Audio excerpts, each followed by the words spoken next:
Hey everybody, how are you? Michelle and I are excited to talk to you once again. It's not as easy talking through a camera.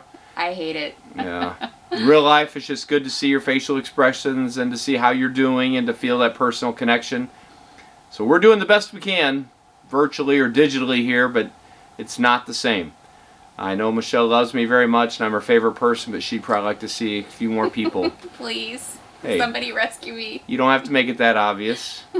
But we do appreciate you joining in, your comments, and I know I say it every week, but it truly is encouraging to us. We know you're watching and you respond with positive words and kind things. We enjoy it. I know some of you probably right now are either really exercising hard or maybe you're not and eating too many desserts. I told Michelle she's been making too many desserts. So I told her to stop. I think a week ago she made 3 desserts in 3 days. I do not need those around the house. This week she made a sugar-free key lime pie, which is absolutely fabulous. I am enjoying that a little too much, but it is amazing. So I appreciate having a wife who's beautiful and can cook. It's good, and see, she was throwing me under the bus about staying with me, and I'm complimenting her. So hopefully she feels a little guilty about now. Yeah. But this week our lesson is going to be a little different. It's actually one we would enjoy teaching. My wife's excited about it. It's going to be pretty practical and hopefully helpful to you and maybe helpful to all of you. But I'm sure many of you are doing a good job. In fact, some of you have inspired me to do more. And some of you are doing exactly what I'm talking about today. And you're really putting me to shame. So I'm not saying I'm the one who's the master professional at this. I'm trying to get better, and I appreciate your example, and I appreciate so many people who have just jumped in and wanted to help. This is kind of a weird time. It's a time maybe of crisis or a time of need, and the needs are really changing and different. But I appreciate so much the people just jump in and do good. I know if you're like me, if you're on social media and you're scrolling, and you're just getting that panic scrolling where you're going from one negative to the next and you're feeling yourself just getting more and more full of anxiety. Things are not as positive. And maybe you're used to reading the news and you're thinking, hey, there's going to be some exciting news or distracting from my mental day news. But instead you're finding more and more of the same, frustrating and negative, and people are panic buying on this. You know, we are creatures of social contagion, which means we follow the pattern of things we see. So if you're reading the news or watching the news or seeing on social media, people are panic buying, the odds are you're also going to feel inclined to panic buy as well. I found that true. I walk into the store with my list. This is what I need for the next week. And then you see that there's only 2 bags of flour left in the store. So, oh my goodness, I better buy them both, even though I don't need them both right now, because nobody else is going to save anything for me. My boy's been eating a lot of eggs. And I went to the store today and there were no eggs. And I have to admit, that caused me a little anxiety. I'm thinking, are you serious right now? There's no eggs, or maybe there's no milk. And it can cause some anxiety. Sometimes I see our society, I wonder if there's any good. I wonder if our society is so depraved and so self-absorbed and perpetually negative, and it can almost be a downer. And if I'm not careful, I can let myself focus on that negative and feel all of society is just negative. And I want to find someone that's positive. But if you're watching just the news, or if you're just doing that panic scrolling on your social media, you may not see it. You may have to be intentional to look for some of the positives. I think you were going to jump in with something. But as you do that, I sometimes feel like I sure wish someone would step up and be a good example. Like when you go to the store and someone's just using their cart and just barreling through everybody, and they don't stop at the end of the aisles. They come straight out. One of my pet peeves, they come straight out into the cross aisle where you have the right of way, and they don't look, they almost hit you and don't acknowledge you and keep going. So I ram them really hard with my cart, knock them down, and I feel better. I do that mentally. I don't actually do that. Or Michelle would probably tackle me. But she's always the one that is on, oh, I'm sorry, I didn't see you, and makes everyone happier. And I've tried to actually become more that way. I've tried to be more thoughtful. But I see someone who in traffic is just cutting people off, or trying to hurry and cut people off in line at the stores or grabbing the last item. I see that and I get very frustrated. And I wish someone would set a good example. But as I get older, and believe me, I am getting older, I realize I'm supposed to be that example. We want to say, believe there is good in the world. And sometimes we struggle in it. Times like now, we don't always find ourselves believing there is good in the world. But as my wife's shirt says, on believe there is good in the world, there is be the good spelled out right there. I'm supposed to be that good. And sometimes I'm not. And when I'm not, I'm part of the problem. I'm not solving the problem. I've become the problem. When I start becoming a part of that social contagion, where I just imitate all the actions of society that I'm seeing, I have now become part of the problem. I am not the good anymore. Now I'm causing someone else to wonder, is there a good example out there? So what we're going to do is we have a couple thoughts, Bible thoughts, and then some practical thoughts that we'll get into. But so much of the time is I wonder who can be the good. My mind goes to different characters in the Bible, and we'll pick one obscure character today, which some of you may not have heard of, and that's okay. But there was a lady in Acts that lived a very quiet life. I do not think this lady had much money at all. I don't think this lady was well known. I don't think she was a high profile person. She would have been in my opinion, that's how I picture her, a reserved, introvert, but very thoughtful, personable person, but in their own little way. Not a person that would just walk in and command presence of a room. But what happened is, this lady had a tragedy happen to her, and you'll look how her society responded when this happened to her. So my wife's going to read a few verses. If you want to follow along, it's Acts 9, verses 36 to 42. Now there was at Joppa a certain disciple named Tabitha, which by interpretation is called Dorcas. This woman was full of good works and alms deeds, which she did. And it came to pass in those days that she was sick and died, whom, when they had washed, they laid her in an upper chamber. And forasmuch as Lydda was nigh to Joppa, and the disciples had heard that Peter was there, they sent unto him 2 men, desiring him that he would not delay to come to them. Then Peter arose and went with them. When he was come, they brought him into the upper chamber, and all the widows stood by him weeping, and showing the coats and garments which Dorcas made while she was with them. But Peter put them all forth, and kneeled down and prayed, and turning him to the body said, Tabitha, arise. And she opened her eyes, and when she saw Peter, she sat up. And he gave her his hand, and lifted her up, and when he had called the saints and widows, presented her alive. And it was known throughout all Joppa, and many believed in the Lord. So you see a lady that was an obscure person. Again, not a high-profile person at all. I don't think a wealthy person. Not a person that everyone would know. But what happened is she tragically passed away.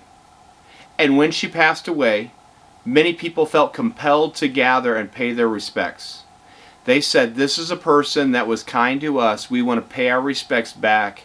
And they probably thought we're going to be one of very few who show up at this lady's funeral. But instead, when they showed up, which was held in an upper room, because they didn't expect a big crowd, but they showed up in this upper room, which became very quickly very crowded and overcrowded, and everyone had tokens or gestures or a story of how Tabitha had gone out of her way and made something for them, shown an act of kindness to them, and given her life to serve and be the good in the world. She is a person, if you said, is there any good in the world, you would say her name. But no one knew it. She just lived it.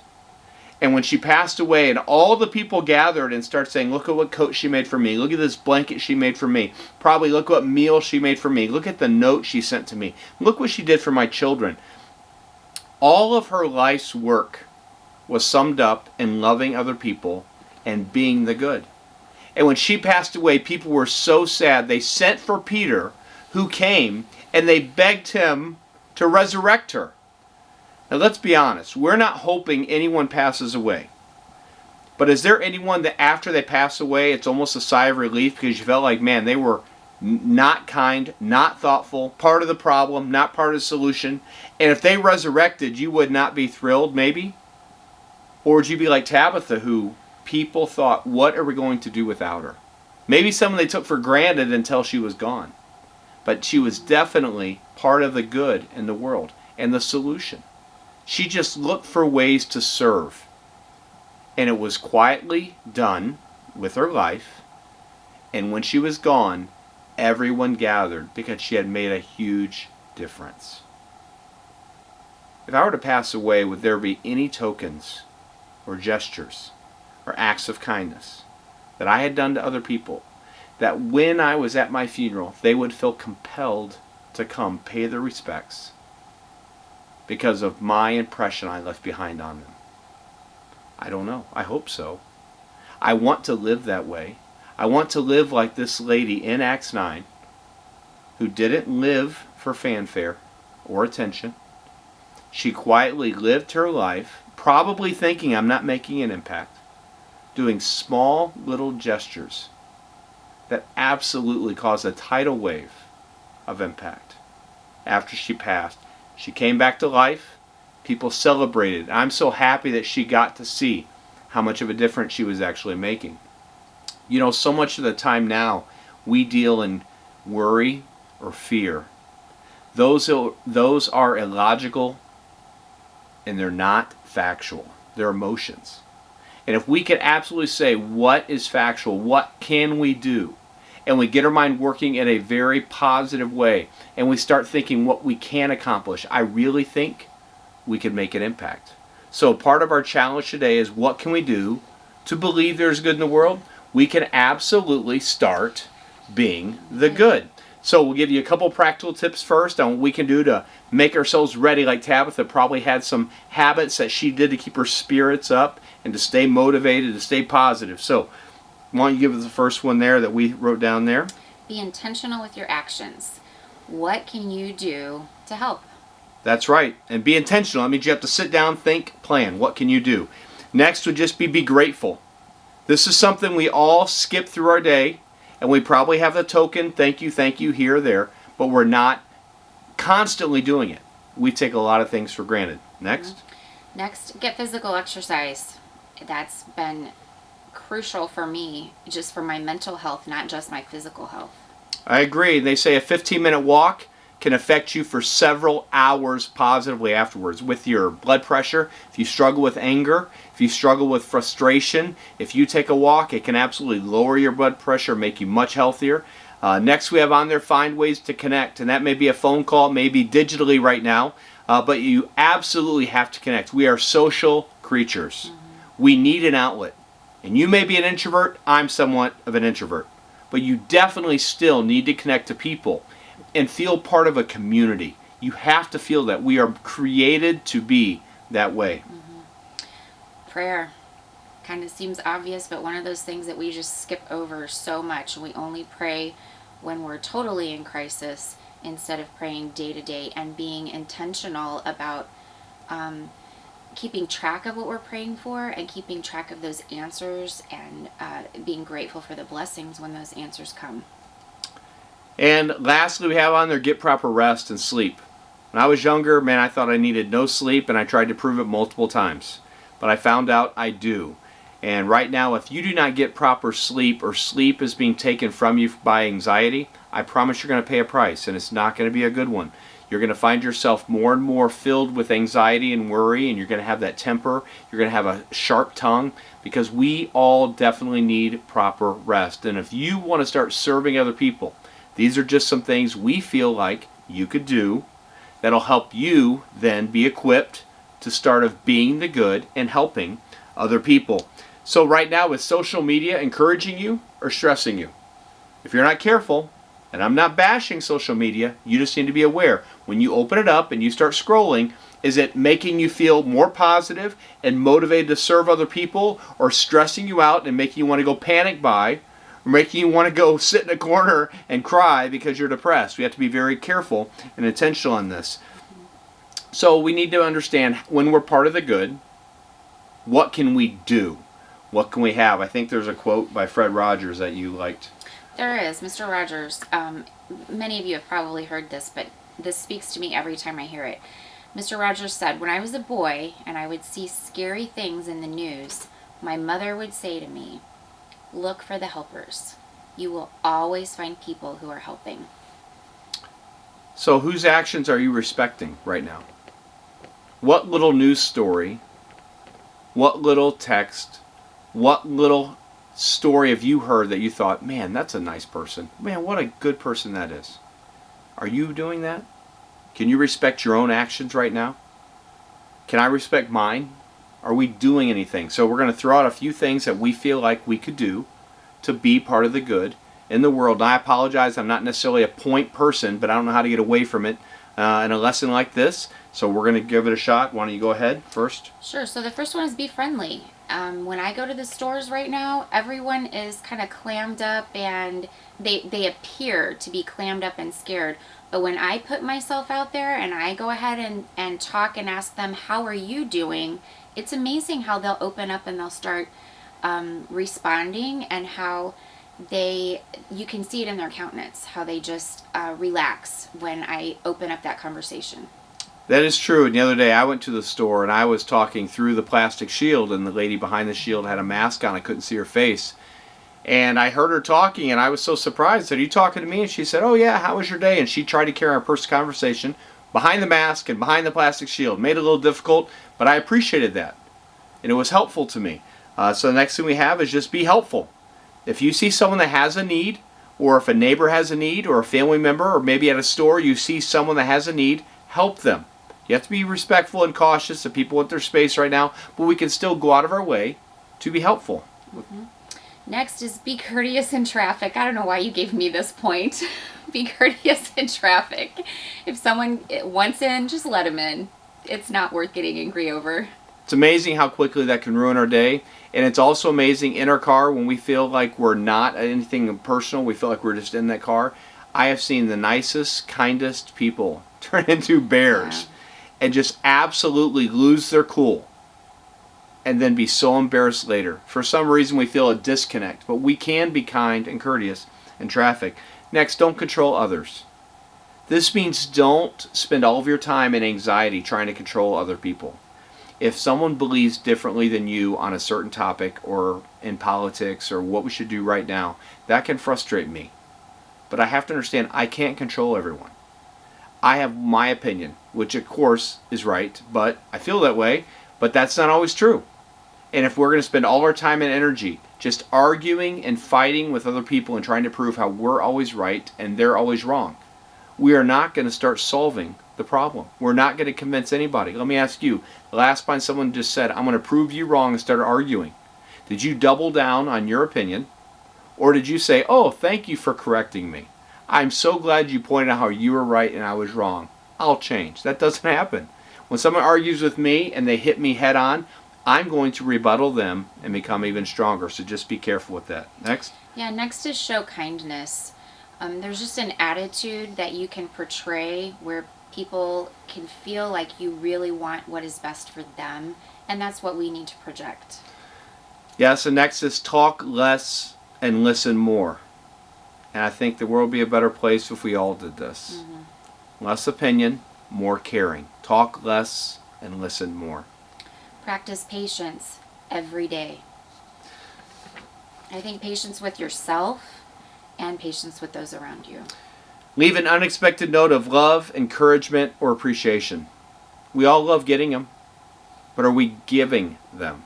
You can do this. Think of someone who was kind to you. Think of an old teacher. Think of an old friend, an old roommate, an old coworker, an old boss. Think of an old client. I don't know what work you're in. Think of someone that you used to cross paths with. You think, you know what, I appreciate them. Maybe it's a person that you live with that you take for granted. When's the last time you appreciated the trash being taken out, a meal being done, dishes being done, the laundry being done, something they've done kind for you? Leave an unexpected note that's encouraging. And that kind of ties into the next one, excuse me, which is just say thank you. Instead of just assuming when someone does something for you, that, of course, that's their job to do it. You can be grateful anyway. Right now, I'm getting lots of help in the kitchen because everybody's home, and the kitchen is kind of where we huddle together. So they're washing dishes. My boys are washing dishes. They're cooking. They're, of course, taking out the trash. And those are things that you kind of would think taking out the trash is their job anyway. But when I notice it and say thank you, it helps the spirit in the home. And next, when someone needs your attention, give them your full attention right away. Don't wait.